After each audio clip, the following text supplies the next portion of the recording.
Welcome back to the Alec Lewis Show. I am your host, Alec Lewis, recording this from across the pond. This is episode 23. I appreciate you guys being here. The Vikings are a couple days removed from beating the New York Jets 23-17. What a game. What an atmosphere. I'm going to get into that in a second. It's the bye week, so have a little 5 thoughts. Usually I do this with a look ahead to the game. This is going to kind of be 5 thoughts from the game with a little bit of a general rundown of where I think some things with this team are. Hope you guys enjoy it. Like I said, what a time across the pond. If you guys have never been to one of these London games, the atmosphere in that stadium was, as good as you're going to see. And it was so interesting for those who weren't there. All of the pregame entertainment and everything, that was all just like you would get at US Bank Stadium. So it was a Vikings home game that in some ways felt like it, but to be in that Tottenham Hotspur Stadium, which is a newly modern, sleek design stadium in this heart of a rugged soccer community was just so cool. Like I said, the energy in there was crazy. The amount of jerseys you were seeing, former offensive linemen whose names, we were on the bus on the way to the stadium, and one of the other Vikings writers was like, "Oh my gosh, look at that guy's name." And I was like, is that the guy's last name, or is that someone's former actual Vikings player? And it was the latter. It was a former punter who I obviously would never have known, but just a really cool experience, a wild game. It was drizzling. There was a mist throughout a lot of the game, a lot of slipping going on, really competitive on the outside. And so it was just, what an experience, really. I felt fortunate and grateful that The Athletic allowed me to come over here and do it. If you don't know, this is your first time watching, I cover the Vikings for The Athletic. So I go to all the road games. I'm in the locker room. I talk to coaches and players and really have a lot of fun doing it, which I hope comes across in all these videos. Before we get into my 5 thoughts, and I'm going to run them pretty quick because bouncing around, travel day over here. But before we get into it, like I said, if you're new here, please like and subscribe. It's helped our channel a lot. Still building this thing, still just a few months in. And like I've said on many episodes past, it's been a blast to get to build this thing. It's been a blast to speak to you guys directly and give more of probably just an unfiltered view of what I'm hearing, what I'm seeing, and just kind of let you guys know how ridiculous I am in terms of bad jokes, bad analogies. But I really have enjoyed. Sunday was kind of a checkpoint for me of how cool it has been to cover this team and the fan base that encompasses it. You guys listen to this, you guys who came to London, whether you came, whether you didn't, the amount of passion of this fan base, it's blown me away from the get-go, and I really wouldn't say that if I didn't feel that way.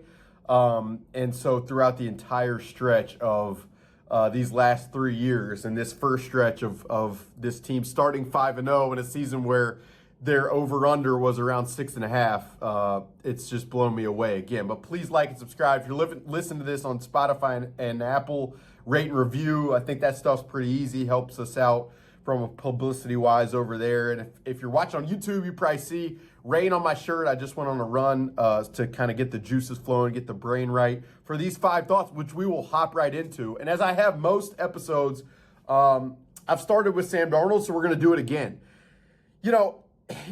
I came on last week talking about Sam Darnold and really how I felt as if he was not being talked about enough in terms of the circumstances that encompassed him throughout his entire career. And Sunday, to me, as I wrote Tuesday at The Athletic, was just another validation of that. The offensive performance, and I say this having gone back to the All-22 film and talked to some folks in and around it. The offensive performance was just not up to what they'd shown the first 4 weeks. It was just not up to par with what I think we have all come to expect with the weapons they have, with the coaching they have, with the design of the offense. It just did not feel good enough. And as you rewatch the film, it's not just the Sam Darnold thing, and we will get to him because that's the point here. But there were spurts where they're running a screen pass for Johnny Munt, and he gets jacked at the line of scrimmage, hands in his face, pushed back, and the screen is just absolutely blown up. So is that Sam Darnold's fault, or is that a tight end unable to get out and a defense that prevented that play from happening? There were multiple plays, excuse me, where I felt as if DJ Reed, the Jets, really, I mean, people view him as the second cornerback behind Sauce Gardner, but it is 1A, 1B, and this guy is an incredibly good player. But his ability to blanket coverage, I mean, there was a 4th and 2 that the Vikings run, and you guys just picture this. It is an empty set. And part of, as a fan, I can imagine, you're sitting there, it's like the second quarter, the Vikings need to convert this play to continue their drive, and here they are at the line of scrimmage in an empty set with CJ Ham out wide on 4th and 2. And probably you're screaming at the TV, can we just run the ball? But the reality is, without Aaron Jones, you haven't been able to run the ball. So if you're Kevin O'Connell and if you're this offensive staff, what do?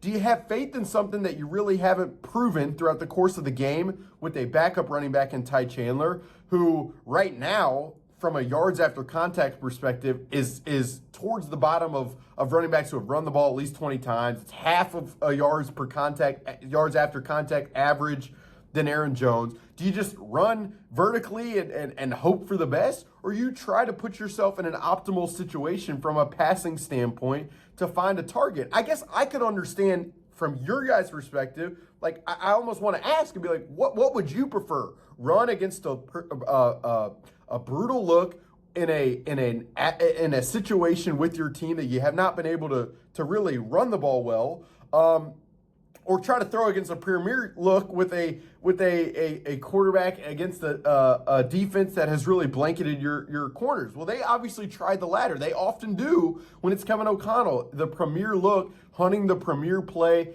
maximizing the percentage chance that they convert is usually how he thinks of things as the head coach. And you really can't blame him with how explosive of a passing game they've had through 3 years, no matter who's healthy, whether Justin Jefferson's active, whether they have Jordan Addison or not. Like, they have had an explosive and efficient passing game. And so part of me just watching it's like, but you can't really blame it. And then you see the play, and the Jets run essentially just like a cover one. So what is that? For those listening that aren't aware, it is one deep safety and then typically man coverage across the board. And so one of the ways to beat cover one is just with runaways with elite receivers. So you have, on that specific 4th and 2 play, you have Jordan Addison leaking up the left side on a go ball fade route, which is, again, that is like one of the primary ways you beat cover one. The problem is DJ Reed is smothering him. And so, I mean, Sam Darnold throws the ball. Should he have thrown it? Were there other routes? Would he have had to progress? Did he have enough time to progress? It's a rightful question, but it's rewatching. It's like, well, this is kind of the answer to the test that he's being presented. But the cornerback and DJ Reed for the Jets just performed such a nice application of technique against Jordan Addison on that specific play that it was not meant to be. And then there were moments later in the game where it felt like, I mean, they tried to run Jordan Addison on a double move against DJ Reed, a little out and up, which is another way to kind of beat aggressive coverage. And DJ Reed he doesn't bite on the out, and he ends up kind of blanketing, to use the same word again, Jordan Addison on the up. And so it's like, and then you're forcing a second, third read. And if you've watched this Vikings offense throughout the entire season, the longer you have to read progressions, the more you got to see across the field, and that probably is not Sam Darnold's greatest strong suit. And then also, that's more time that the offensive line has to protect. And so this is where I come back to the original point, is that it really, it always takes, I mean, maybe unless you have Patrick Mahomes or Josh Allen, we were the elite of the elite, it always, even with Josh Allen and Patrick Mahomes, it takes a collective effort. It takes Kareem Hunt rushing the ball for 107 yards to then make things feel smoother and put the quarterback in optimal situations and put the offensive line in optimal situations, put the play caller in optimal situations. Like, it takes, I know we want to, because it's the NFL and because this is it's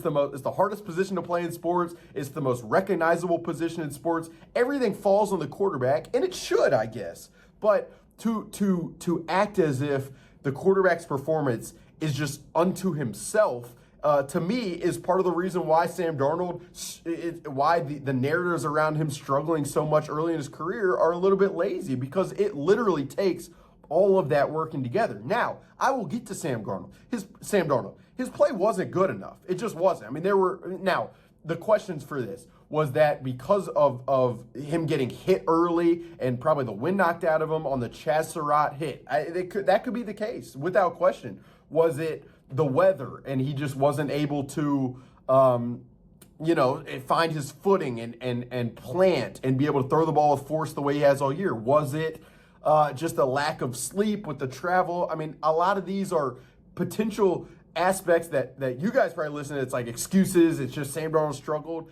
And maybe ultimately, maybe that is the case. But he missed multiple throws. I mean, he missed, there was a couple speed outs to Jordan Addison where he sailed it. There was a runaway Jordan Addison leaking down the field where Sam Darnold kind of felt pressure in his face, couldn't really plant, and then the ball was just short of Jordan Addison. It wasn't a huge conversion.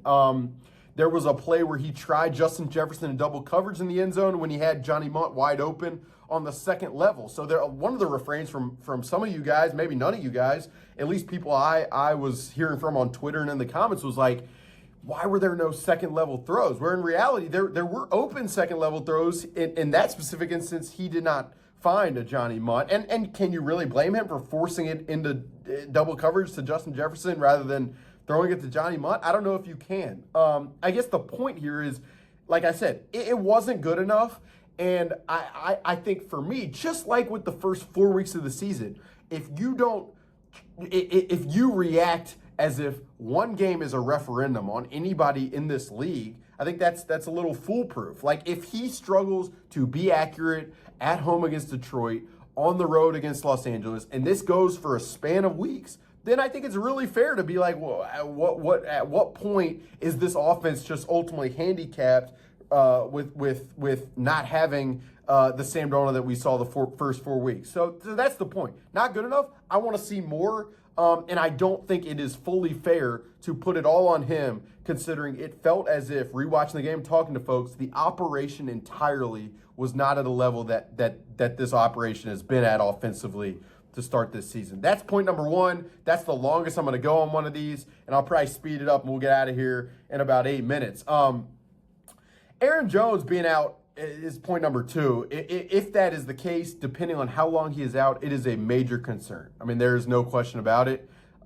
This guy, like I said, if you look at yards after contact, he is averaging around 3.45, which is top, I believe, 6 among running backs in the NFL, top 7, which is to say that when the play is not blocked up, he is generating the amount of yardage that puts the play caller in optimal situations. I mean, he is like your get out of jail free card from a running back perspective in terms of how much he makes you right.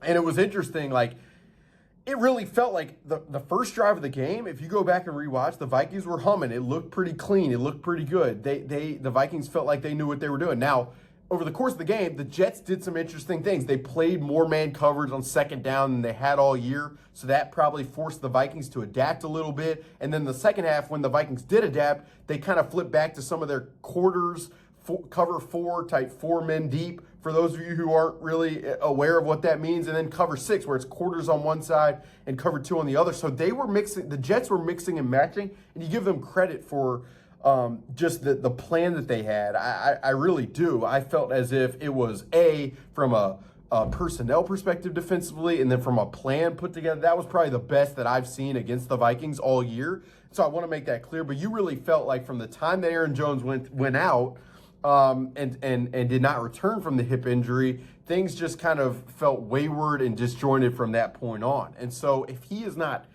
healthy for an extended period of time, to me, there will be a confidence poured into Ty Chandler and Myles Gaskin. That's what you'll hear at press conference. And I don't think it'll just be lip service, in that they do believe in Ty Chandler. They do believe that Myles Gaskin is a serviceable third string back.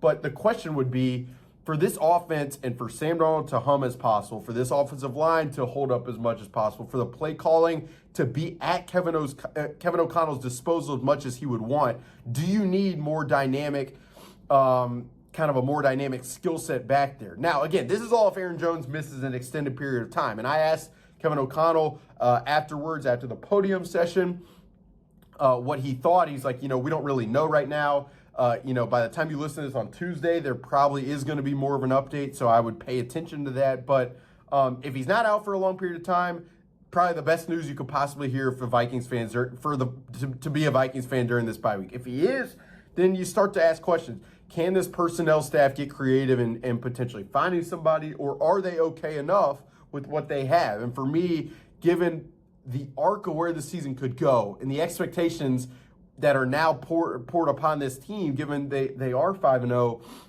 and really given how good the personnel department has been at finding fits for their system, why not try to go out and find somebody? So that is the A topic for this bye week. TJ Hawkinson's return, important. The potential Dalton Reisner, wherever he's at health-wise, that's important. The guys getting to rest in general, that's huge. But Aaron Jones' health, to me, with how much he is meant to this team, and this offense specifically, that is point number 2. It's like that should be the Vikings fans' focus on their mind, probably throughout this entire bye week.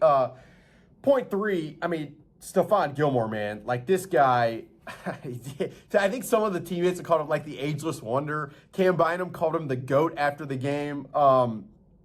Just to have a guy like that who is at his age, playing the type of man coverage that he played in the game. And the Vikings ran a lot of 2-man, which was very interesting. And I'd like to ask the coaches like why they would play cover 2 with man coverage underneath.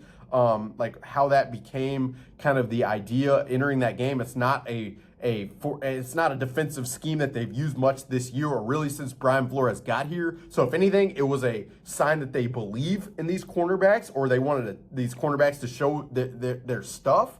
But to have a guy like Gilmore, once Mekhi Blackman went down, the cornerback situation was a massive concern. It was. And we all talked about it. You guys asked questions about it constantly, and rightfully so. And for them to then ultimately pony up and bring Stephon Gilmore in and then meet him at the price point that obviously got him in the building, that is a signing that has just been absolutely critical to what they've wanted to do defensively. And it is a major facet in terms of how they've started 5-0. Beyond just like his play on the field, it is this quiet confidence. It is this having been there, done that, that when you pair with a guy in Harrison Smith who has the experience that Harrison has, just what an unbelievable amount of like 70 years of experience on the back end, essentially. And obviously the game-sealing interception is the thing that you focus on, I focus on. It's notable, but you watch him in that game, snap in, snap out,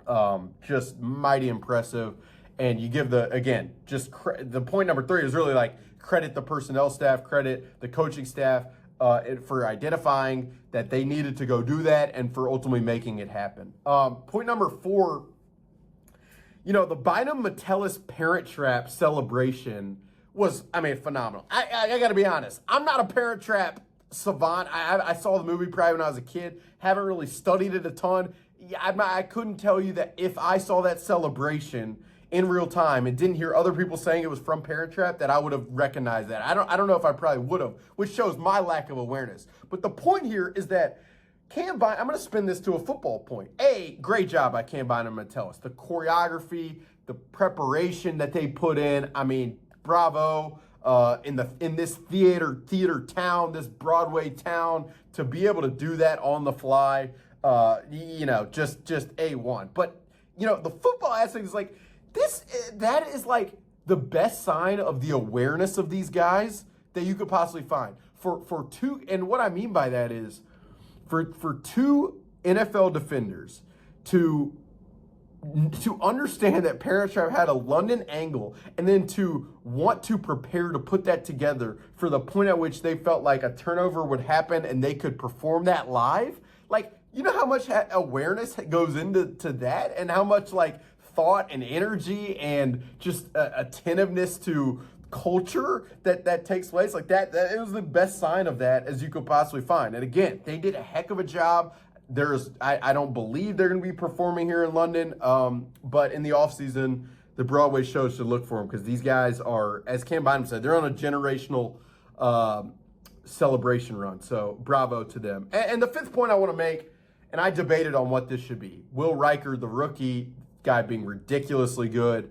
I don't know when he's going to cut his hair because he hasn't missed yet. Ed Ingram and really how brutal he was again in that game, and what that might mean for the interior of the offensive line. It's a question I have. It's just every single week, you know, it's like a pitcher. It's like you can look okay throughout most of the game, but if you throw 3 hanging curveballs and give up 5 runs, like, it's going to really affect your team. And that's kind of what it feels like with Ed Ingram on a weekly basis. So that was a point that I thought, but really I'm going to end up kind of positive. And it's like, you know, of all the things to be concerned about right now, about like how this 5-0 start can continue, the offense, the run game, Aaron Jones' health, can the defense continue this?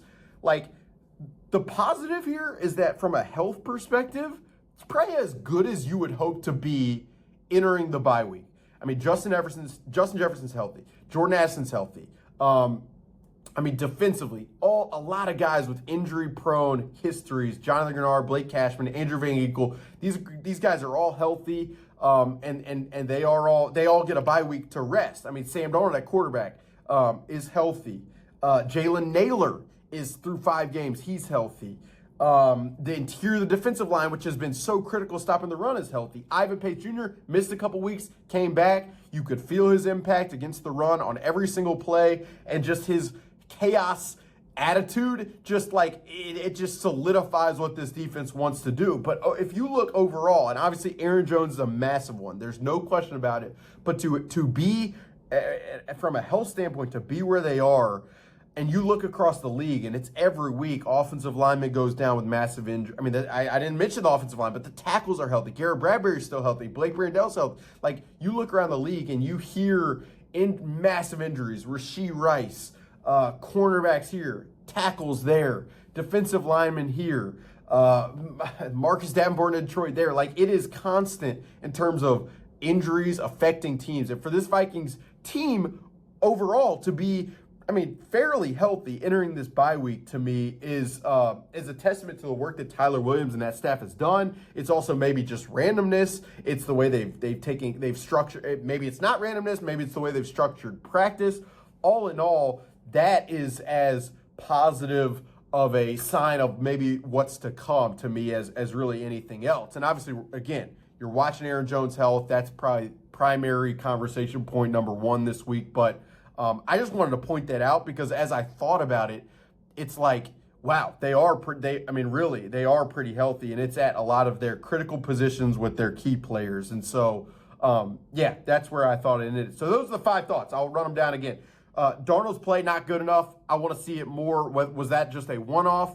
I've got 4 games sample of him playing pretty well, so I'm going to stick with that for now. Aaron Jones being out is I mean, that is everything that should be talked about this week for how important he's been to this offense. Stefan Gilmore signing, give the Vikings credit for making that happen, for identifying him, for the Brian Flores relationship that probably allowed that to ultimately come together, and then the front office ponying up the money required to make that happen, because he's been huge.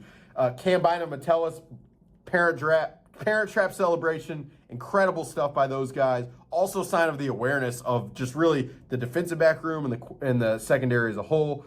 And then the health, it's just been it's something that should be noted, because it has been a critical factor to this Vikings defense, and really this Vikings team being as good as it's been so far. So that'll do it for 5 thoughts from London. Appreciate you guys being here. That's episode 23 of the Alec Lewis Show. We'll probably be back later this week, maybe with a little bit of a mailbag episode. I'm also going to do a mailbag over at The Athletic, so toss me questions both in the comments or on Twitter at Alec_Lewis.